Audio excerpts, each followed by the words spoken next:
Movie की शुरुआत में हम एमिली नाम की एक लड़की को देखते हैं जो एक ग्राउंड में अपने डैड के साथ बेसबॉल खेल रही थी। एमिली अक्सर अपने डैड के साथ यहाँ आया करती थी क्योंकि कुछ साल पहले एमिली के साथ एक बहुत खौफनाक हादसा हुआ था जब उसने मौत को बहुत करीब से देखा था और इतने साल गुजर जाने के बाद भी वो अभी तक उसे भूल नहीं पाई थी। एमिली के डैड उसे समझाते हैं कि तुम्हें अब उस हादसे को भूल जाना चाहिए क्योंकि तुम्हारा हर वक्त डिप्रेशन में रहना मुझे बहुत परेशान करता है। एमिली बोलती है कि मैं कोशिश करूंगी कि उस हादसे को हमेशा के लिए भूल सकूं। ये सुनकर उसके डैड बहुत खुश हो जाते हैं और बाकी सामान लेने स्टेडियम के अंदर चले जाते हैं। अचानक ही वहाँ की लाइट्स ब्लिंक होने लगती हैं। ये देखकर एमिली बहुत डर जाती है और अपने डैड को ढूंढते हुए स्टेडियम के अंदर आ जाती है, जहां वो देखती है कि उसके डैड पैरालाइज होकर जमीन पर गिरे हुए हैं और उनके मुंह से जहर निकल रहा है, जो एमिली को फौरन वहां से भाग जाने को बोलते हैं। एमिली बहुत खौफजदा हो जाती है, उसे समझ नहीं आता कि डैड को क्या हुआ है। वो अभी यह सोच ही रही थी कि अचानक ही उसके पीछे बैगमैन आ जाता है और उसे बैग में बंद करके वहां से ले जाता है। एमिली मदद के लिए बहुत चिल्लाती है लेकिन उस वक्त स्टेडियम में कोई नहीं था जो इसकी मदद कर सके। यहाँ मूवी 4 साल आगे शिफ्ट हो जाती है, जहाँ हम एक आदमी पैट्रिक को देखते हैं जो अपनी वाइफ करीना और बच्चों के साथ रहता था। एक रात पैट्रिक को जंगल से कुछ अजीब आवाजें सुनाई देती हैं। वो बहुत हैरान हो जाता है और चेक करने के लिए जंगल में जाता है, जहाँ वो हर तरफ तलाश करता है लेकिन उसे वहाँ कोई नहीं मिलता। अचानक ही एक जानवर पैट्रिक पर हमला कर देता है। पैट्रिक बहुत डर जाता है और भागकर वापस अपने घर आ जाता है। अगले दिन पैट्रिक अपने भाई लियाम के साथ उसकी वुड फैक्ट्री में जाता है, जहां वो अपने भाई के साथ लकड़ी का काम करता था। पैट्रिक को बचपन ही से लकड़ी की चीजें बनाने का शौक था और उसने अपने फेवरेट नाइफ से बहुत से जानवरों के स्टैचू बनाए थे। एक बार जब वो अपने भाई लियाम के साथ एक मिस्टीरियस केव में जाता है, जहां अचानक ही कोई पीछे से पैट्रिक के बाल काट लेता है। ये देखकर वो दोनों बहुत डर जाते हैं और वहां से भाग जाते हैं। पैट्रिक के डैड को जब इस बारे में पता चलता है तो वो उसे बोलते हैं कि हो सकता है कि जिसने तुम्हारे बाल काटे हैं वो बैगमैन हो। वो बताते हैं कि बैगमैन हमेशा अच्छे और इंटेलिजेंट बच्चों के पीछे आता है और जितना कोई बैगमैन से डरता है वो उतना ही उसके पीछे आता है। लेकिन अगर तुम अपने पास कोई ऐसी चीज रखोगे जो तुम्हें बहुत पसंद है तो बैगमैन तुम्हें कुछ नुकसान नहीं पहुंचा पाएगा। यही वजह थी कि पैट्रिक अपना नाइफ हमेशा अपने पास ही रखता था, जिससे वो लकड़ियों पर बर्ड्स की शेप ट्रेस करता था। पैट्रिक हमेशा से अपनी एक हॉबी को अपना बिजनेस बनाना चाहता था, लेकिन बिजनेस ग्रो करने के लिए पैट्रिक के पास पैसे नहीं थे, इसीलिए उसने बहुत से बैंकों में लोन के लिए भी अप्लाई किया था और वो इस बात से बहुत एक्साइटेड था कि वो भी अब अपने ख्वाब पूरे कर सकेगा। एक रात जब पैट्रिक को पता चलता है कि उसका एक और लोन रिजेक्ट हो गया है तो वो बहुत परेशान हो जाता है और गुस्से में अपना नाइफ तोड़ देता है और अपने प्रोजेक्ट को बंद करने का फैसला करता है। नाइफ के टूटते ही बैगमैन का कर्ज उस पर असर करना शुरू कर देता है और उसे अपने घर में अजीब सी आवाजें आने लगती हैं, जिससे वो थोड़ा परेशान हो जाता है। वो देखता है कि जैक विंडोज की तरफ देखकर किसी से बात कर रहा है। पैट्रिक फौरन से खिड़की को चेक करता है लेकिन वहाँ कोई नहीं होता। अचानक ही घर की लाइट्स ऑफ हो जाती है।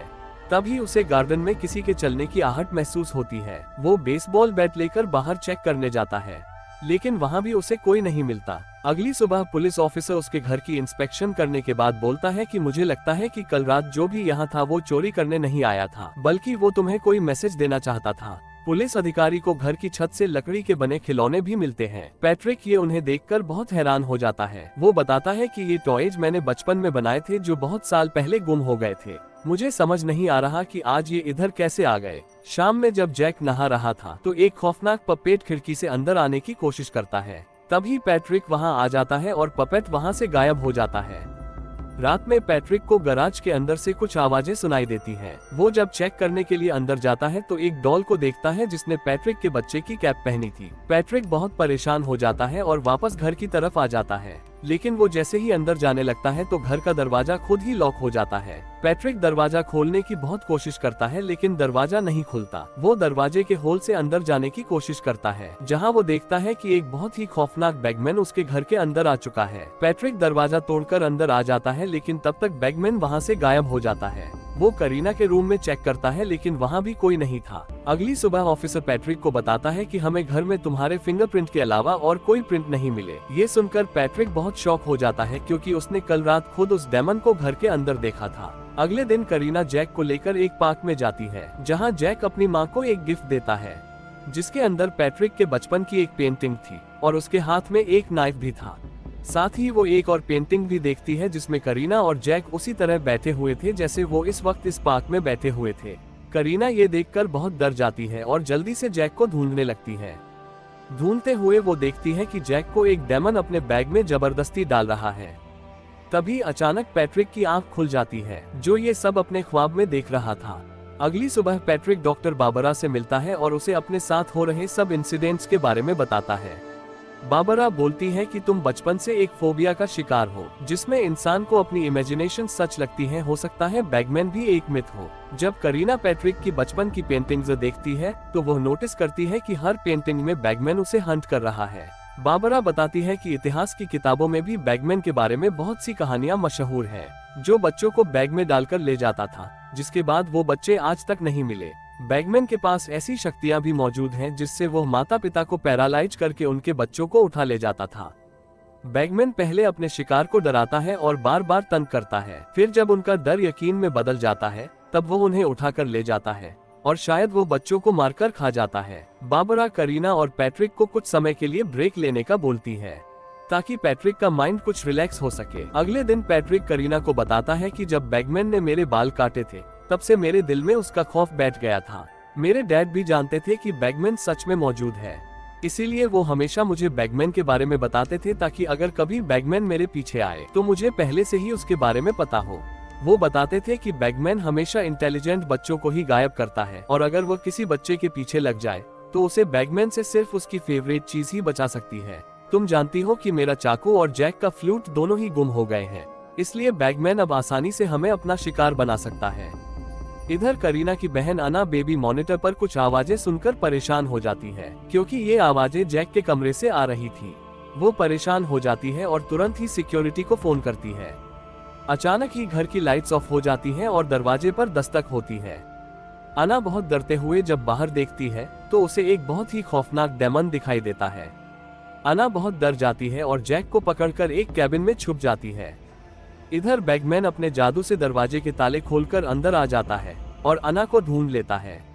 अना एक चाकू से बैगमैन पर हमला कर देती है, लेकिन बैगमैन उसे पैरालाइज कर देता है और एक कैंची से जैक के बाल काटकर ले जाता है।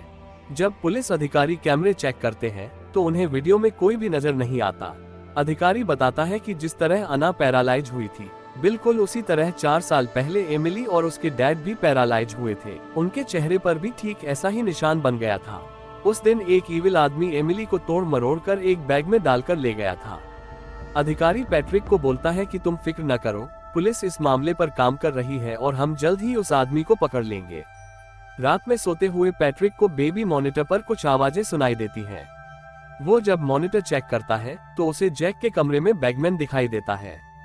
पैट्रिक फौरन जाकर जैक के कमरे में जाता है, जहां वो देखता है कि लियाम और उसकी पत्नी पैरालाइज जमीन पर गिरे हुए थे और बैगमैन जैक को अपने बैग में डालकर ले जा रहा था। पैट्रिक बैगमैन का पीछा करते हुए एक गुफा तक पहुंच जाता है। वो गुफा के अंदर जाता है जहां उसे बैगमैन का बैग मिलता है। पैट्रिक जब बैग खोलकर देखता है तो उसे अंदर एक टॉय मिलता है जिसमें से जैक की रिकॉर्डेड आवाज आ रही थी। पैट्रिक समझ जाता है कि बैगमैन उसके पीछे है और उसने धोखे से उसे यहाँ फंसाया है। अचानक ही बैगमैन वहां आकर पैट्रिक को पैरालाइज कर देता है। बैगमैन उसे चाकू और फ्लूट दिखाता है और बोलता है कि तुम्हारे बाद अगली बारी तुम्हारे बच्चे की होगी। पैट्रिक ये सुनकर बहुत गुस्से में आ जाता है और किसी तरह बैगमैन की गर्दन में चाकू मार देता है। चाकू लगते ही बैगमैन गिरने लगता है और पैट्रिक पर भी पैरालाइज का असर कम होने लगता है। पैट्रिक को लगता है कि आज अगर वो अपनी जिंदगी की कुर्बानी देगा तो शायद बैगमैन उसके बच्चे को छोड़ देगा। वो बड़ी हिम्मत करके वहां से भागने की कोशिश करता है, लेकिन बैगमैन उसे पकड़ लेता है और तोड़ मरोड़ कर अपने बैग में डालकर मार देता है। पैट्रिक बचने की बहुत कोशिश करता है, लेकिन बैगमैन बहुत ताकतवर था। बैगमैन अपने शिकार को मारकर बहुत खुश हो जाता है। तभी करीना भी पुलिस के साथ उस गुफा तक पहुंच जाती है, लेकिन जब वे गुफा में ढूंढते हैं तो उन्हें वहां कुछ नहीं मिलता। करीना को लगता है कि बैगमैन अपने शिकार को लेकर अब हमेशा के लिए गायब हो गया है, लेकिन उसको ये भी डर था कि हो सकता है कि वो वापस आ जाए और मौत का ये सिलसिला फिर से शुरू हो जाए। और मूवी यहाँ खत्म हो जाती है।